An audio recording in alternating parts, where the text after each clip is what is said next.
novatima, svi hoće zaraditi na naknade štete i mene non stop kao pozivaju hoćeš zaraditi na naknade štete. A kojih to šalje, da nisu baš oni koji uvijek duguju nekom naknadu štete i kao ga pita da zaradimo na naknadi štete.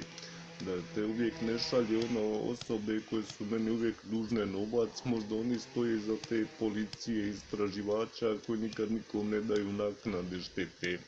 Mislim da su oni što su svima najviše dužni, oni najviše vode sudske postupke, istraživanja i slično.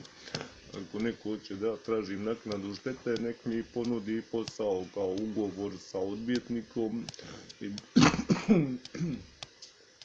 i budući da sam uvijek bez novaca, uvijek sam siromašan. Ako hoćete da tražim odštetu, možete mi se javiti na moj broj telefona, ponuditi ugovor i odvjetnika.